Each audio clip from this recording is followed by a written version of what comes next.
Okay, so welcome back to the AM show. My name is Kwabna Chencheni Boating. Time now for us to do my banner, and interesting enough, you heard our politicians there this time around singing the same chorus. It's wonderful to hear them agree on certain things. But anyway, let's do my banner now. And I told you today we are doing something about the ECG, the Electricity Company of Ghana. Some are saying we should privatize it. Others are saying, oh, just allow it to go through. But let me just give you a brief here. You know, non-payment of electricity bills by consumers in 2013 cost the Electricity Company of Ghana about 12.4% of its annual revenue.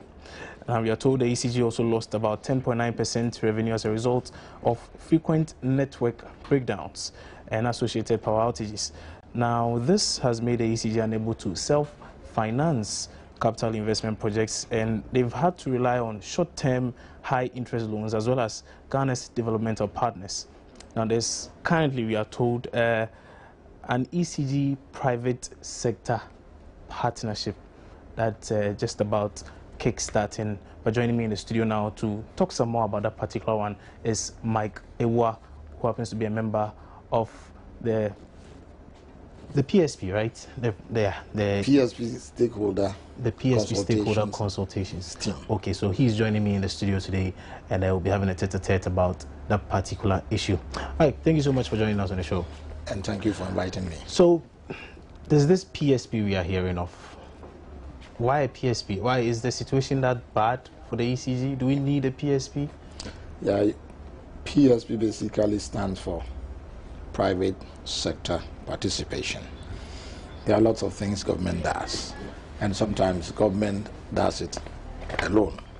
Sometimes government does things differently. Now, when we say private sector participation, it means government wants to engage the private sector in a different way, in the way ECG runs its operations. Let us not forget that the private sector has always been involved in the work of ECG. For instance, that man who came to change your meter in your home came from the private sector. Anytime you go to the street, you go to a kiosk to buy electricity credit, you are engaging with the private sector. And if you look around, sometimes you find companies installing transformers or installing transmission cables or power cables, etc. These are all private sector entities engaged in the work of ECG. So private sector participation is something that has always been there in ECG. But when we talk about private sector participation this time, what we're saying is that government intends to deepen the involvement of the private sector in the work of ECG. For instance, in its management and in its control. Wow, I see. So now let's come to the team that is working on this. What's your role in all this? What do you do? Well, we all agree that we have a problem. If you don't think we have a problem, just go to the street and ask anybody, are you happy with the power you receive? And they will tell you no. They will complain about the level of the voltage they get. They would also complain about the fact that there is doomsaw. We hear complaints from politicians. We hear complaints from political parties, from the citizens. And even if you care to speak to staff of ECG, we are all complaining. It means we agree that there is a problem and that the problem needs to be solved. Various governments have tried to solve it, but the approach has been piecemeal. This time, the government wants to confront the problem head on and solve it once and for all. What some are saying is that the problem is not even about ECG. It's from generation. That's what some are saying. But is that the case? Well, let me explain it this way. If you look at how countries manage power systems, they manage them differently. Some countries manage all of it together under single entities. Okay. In other countries, they break the functions of the power sector into different segments and manage them differently using different institutional vehicles. Okay. In Ghana, we have disaggregated what we call the functions of the power sector. We have generation, we have transmission, and we have distribution and retail. In Ghana, generation is managed separately from transmission and from distribution. So you can have a company like, or an institution like VNRE in charge of some aspects of generation, and we also have private entities generating power. Then we have GRIDCO, carrying power from where power is produced to where power is consumed. And we have ECG taking power from GRIDCO and selling it to you and I. All right? There are problems with generation in this country, and the problem fundamentally is we do not generate enough to sell. And we're experiencing doomsday now because we just don't have enough power to sell. That is not the only area where we have problems. In transmission, sometimes the power is generated and we just cannot carry it from where it is generated to where it is consumed. And we also have problems with the distribution of electricity. So nobody can just blame only ECG. ECG has problems. GRIDCO has problems. VRA and the other people who generate power, they all have problems. So this is the problem that confronts us as a nation, and we must solve it. I see. And your role is basically just handling that of ECG. Is that the case? Yes, this team is basically focusing on that of ECG, but I'll tell you why government makes ECG the prime target. Now, we can solve the generation problems. We can solve the transmission problems. We can solve the distribution problems. But if you are confronted with the situation that our government faces, that we don't have enough money, then you can only do so much, which means you need to tackle probably one first and tackle the others later. Now, let me use what I always call the tomato analogy. If people are producing so much tomatoes in Ejura, and we have nobody to go and take it from Ejura to Accra, the tomatoes will rot on the farm. Let us assume we have people to go and take the tomatoes. But the tomatoes is so much that people in Accra just cannot buy, or people at the centers of consumption just cannot buy. The tomato will still rot in the hands of the distributors.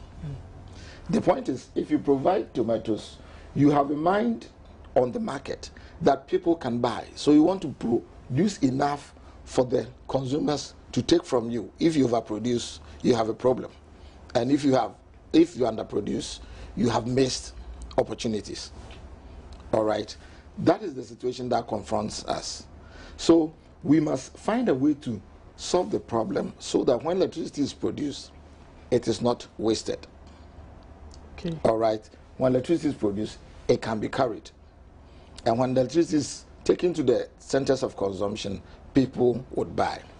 So the government must find a way to solve the problem. And the government has adopted a strategy.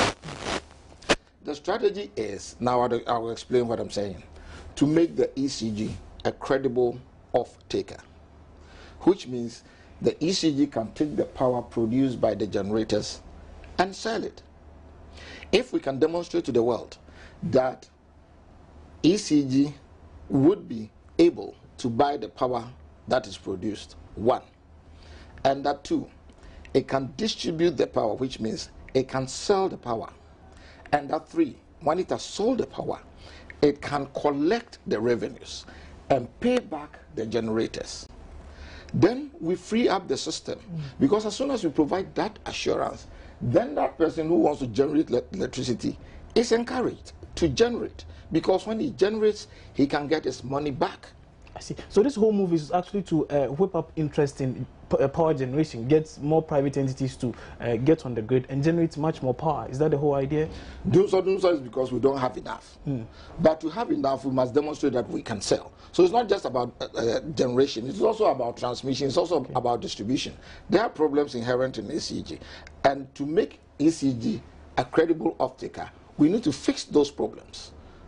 Okay, so as soon as we have fixed those problems, there are too many people waiting to generate power. So exactly, I was coming to that. So is that the case that there are people on standby waiting to generate power, but probably because of the inefficiencies of ECG, they are unwilling to do so?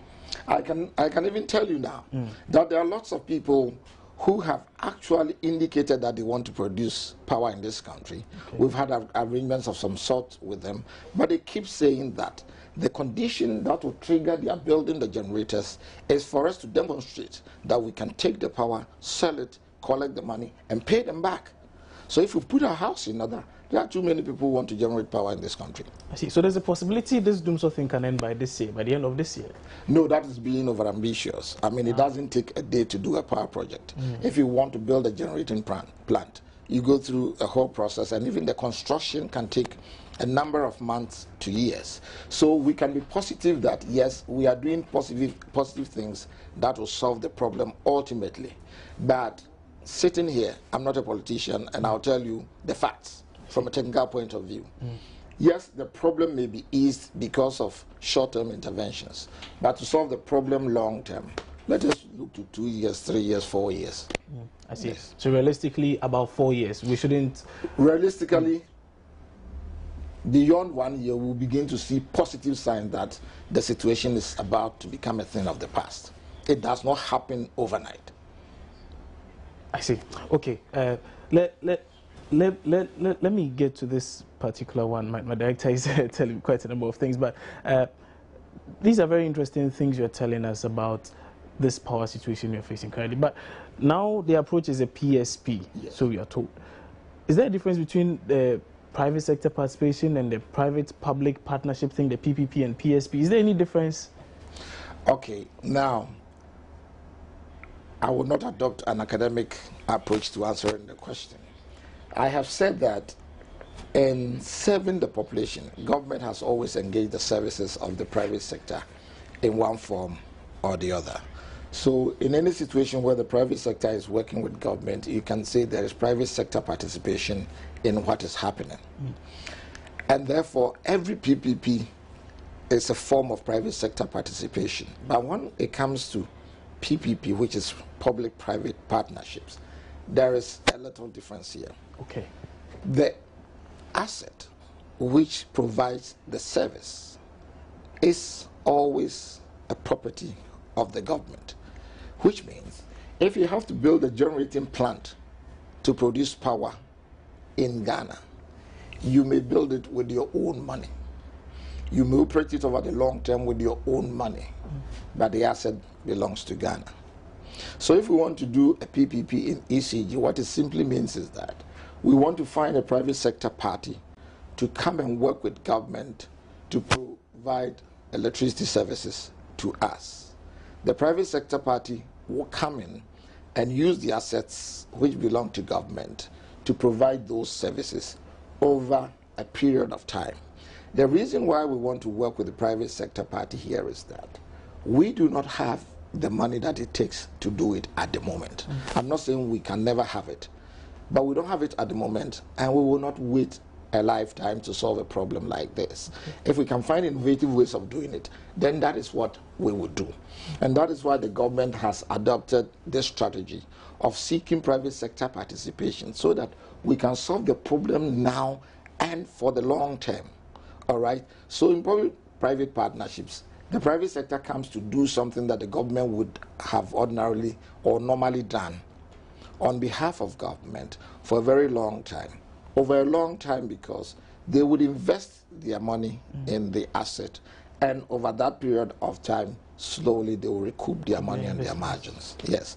And after the arrangement, after the period of the contract, they hand all the assets back to government, who is the owner, and walk away. But government may also choose to renew the arrangement or do a new PPP arrangement. So every PPP is a form of private sector participation. Okay. But in this particular case, government holds the assets and the service is delivered on behalf of government by that organization for a period of time, and then they walk away. I see. So now let's get this straight. To the ordinary Ghanaian, I'm walking on the street. What I hear is that ECG is about to be privatized. Is that a misconception? Government is not privatizing ECG. I have said that we all agree that we have a problem. The government acknowledges that and thinks something must be done about it, and I think that is the right decision. The problem must be solved. The government is seeking to engage the private sector. There are many different modes in which government can engage the private sector. Now, government did not just come to where we are, but government wanted to understand the problem very well and solve it in a way that brings benefit to all of us. So the government engaged a consultant, it's called the IFC, International Finance Corporation, to study the situation and make recommendations. It did a first study in which it came up with a number of recommendations, more than 10 recommendations. And then the government said, that is fine. go ahead and study the situation in detail and cut down the number of recommendations. Now, this is what government did. Government established a set of principles under which they must make their recommendations, do the research, and make the recommendations. And government also establishes objectives to guide the IFC in its work. And after studying the initial set of recommendations, the IFC has come down with only 2 recommendations. 2 of them? 2 recommendations. And the government must make a decision on that. I see. But the government also realizes that this is something that concerns Ghanaians. This is something that is going to affect the livelihoods of Ghanaians for a very long time, probably 25 years, 30 years, 40 years, 50 years. And therefore, this is not a decision we can just sit in the comfort of our offices and just make. We must reach out there to every Ghanaian and see what they think before we make a decision on the recommendations we have. Government is also embarking on other parallel initiatives. For instance, there was a study tour of India and Uganda. Now, those 2 countries were visited because they have done PSP to solve power problems in all of Uganda and in sections of India. And these programs have been successful. So government sent a team to go and study these countries and come back with the lessons, the challenges, etc., that happened in those countries. So it will be informed thereby. So besides the study tour and this stakeholder consultation process that my team, I'm a member of the team, that, is doing, there are other initiatives. By the way, our process will take a very long time. But government must come to a decision, and as we continue with our process, we feed back the findings into the process. Because when government has made a decision, then there's going to be a period of developing, or what we call structuring the project. That will mean the details of the relationship that the government will have with whatever private sector entity it works with. So it is a slow and gradual process, but we must make a decision first. Then we begin to work to implement the decision. So this consultation process is designed to provide inputs from the population so that the government can make a decision that is acceptable to all of us. I see. We'll probably have to give people the opportunity to join us to share their thoughts on 1 or 2 of these issues. But just before that, so now we are told, I was reading somewhere about partial privatization and a concession option. These 2 options, are they the options available currently? Those are the 2 options. Those are the 2 options. Partial privatization and concession. Yes. So can you explain all these things? Let's get to find the merits of both of them so we can, listeners and viewers can actually evaluate them and also pass judgment. Now, I will tell you why government calls it private sector participation and not simply a PPP. Okay. Now, we have a PPP policy, which was adopted in June 2011 and launched in October that same year. The government has a view of what a PPP is, and it is basically what I talked about earlier. It's an arrangement, a long-term contractual arrangement in which the government enters into a bind with the private sector to deliver services which ordinarily would have been delivered by the government on behalf of the government to the population for a very long time, and they are paid for what they do for us. Now, I have said that in that situation, the asset remains in the hands of government, 100%. But we are saying PSP because we are also looking at the option of partial privatization. Partial privatization means a part of the asset this time will be owned by the private sector entity. So let me talk about partial privatization first. It means we will give out a part of ECG to a private sector entity that enters into a joint venture or whatever arrangement with government to manage ECG, to be in charge of the operations of ECG. A situation like that might affect the control structure of ECG. By partial privatization, the private sector entity partially owns part of ECG.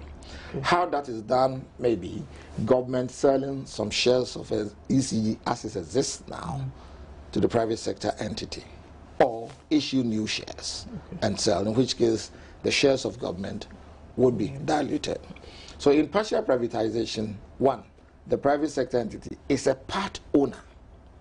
But whenever you do this kind of arrangement, you also want to give control to the private sector entity. If that was not the intention, then there's no point in doing it. All right? Particularly when you want to improve something. See, and won't that ginger up the private company that's coming on board to actually ensure that a lot more efficiency is pumped into the system? Well, one thing is, we have PURC, for instance, being the economic regulator of the power tariff. PURC will continue to exist and continue to do its work. All right, so first of all, the private sector party cannot just determine any tariff. The tariff will still be regulated, but we do it in such a way that over the long term they can recoup their investments. Because of that, the private sector entity will be motivated to make efficient investments. Else they will lose. So yes, I agree with you on what you are saying. All right, but the point is, the benefit the government gets is that it's the private sector party that is responsible for looking for the funds. But when it comes to government's equities, the government will continue to contribute money to managing the entity. So here, there's a major thing you must note here. Because government will be a shareholder, if there are cash calls, government must contribute money. But one of the objectives of government here is to reduce the financial burden of government, particularly when it comes to ECG. So if you do an arrangement that requires that every now and then you pay out money, probably you'll be frustrating that objective. All right. The private sector entity also controls the company. I see. And therefore, it may have to change significantly the management structure. I see. All right. I see. But we get efficiencies. Efficiency in there. And isn't that what we want? Isn't that what everyone is calling for? Efficiency in yeah, ECG? we will get efficiency there. And the process of doing that arrangement is also simpler and takes a shorter time. Let me take a concession. In the case of a concession, the assets remain 100% in the hands of government. All right. But government cedes the operations and management 100% and the financing to the private sector entity over a period of time. During that time, the private sector entity is completely in control of the operations of the company. So the government doesn't in any way interfere? Again, government doesn't interfere, because they are putting in their money. Again, there is the motivation to be efficient.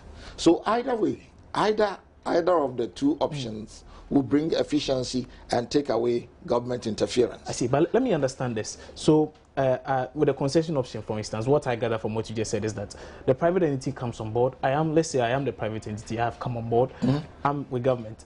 I am to invest money. Yes. Okay, so let's say I invest my money into it, but I do not own shares in any way. I do not own anything. I have controlling interest. Am I not in a position to actually make decisions that will be some way, somehow not too favorable to the government and to the people of Ghana? Well, that is possible. But to prevent that, you do a detailed agreement. Sometimes if they have to make decisions, they have to consult with government, because the assets still belong to government.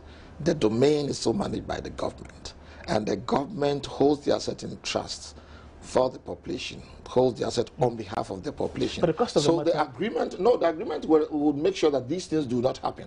Yet I understand what you're saying very well. Indeed, because let's look at this hypothetical situation where, I mean, we are told that there's a lot of redundancy in the public sector. So let's say ECG, there's quite a lot of redundancy in there, and I come in, I'm investing, let's say, $500 million. I am not sure about what you're saying, that there's a lot of redundancy in ECG. I'm just saying, it's a hypothetical situation. So let's assume there's such a thing. Or I come on board and I do an assessment and I realize, you know what, we do not need as many numbers as we currently have. We need to cut down on the numbers. So I tell government that, government, I own controlling interest in this. I've realized I need to cut down. Concession, they will not own a controlling interest. Oh, okay. They'll be in charge of operations and maintenance and finance. Yes. Okay, so I need to slash down the numbers by, say, 5,000. Obviously, government will say, oh, no, it's going to affect and blah, blah, blah. So what happens in such an instance? Let's look at it this way. Okay. Anytime you are solving a problem, there is a starting point. Okay? And then you decide how to move forward. We can solve any problem. But for whom do you solve problems? You solve problems for people. So you don't solve problems by creating new problems. In any case, yes, there's electricity in a lot of places in Ghana, but there are still many communities that don't have electricity. We need people to string the wires to these places. We need people to manage the systems that will take power to these places. Now, if we want to solve the problem and keep it solved, which means make the results sustainable, then probably we need even a lot more people to be doing these jobs. All right? People may have to be moved from one place to the other, but you could be rest assured that the issue of redundancy you are raising is not one of the issues. But even if it should so happen, okay, there are laws in this country that guide the way things are done. Now, one of the principles underlying this thing that government is doing is to make sure that in the process, the staffs of ECG as it is constituted now do not suffer. And even if anybody chooses to leave, the arrangements are such that they will be compensated. So to begin with, nobody is thinking about letting anybody leave. The operations, there will be multiplication in activity in the operations, and they may even have to hire more hands. People. But one of the principles here is to encourage the private sector of Ghana to participate. I have talked about companies replacing meters, companies stringing wires, companies selling electricity credit.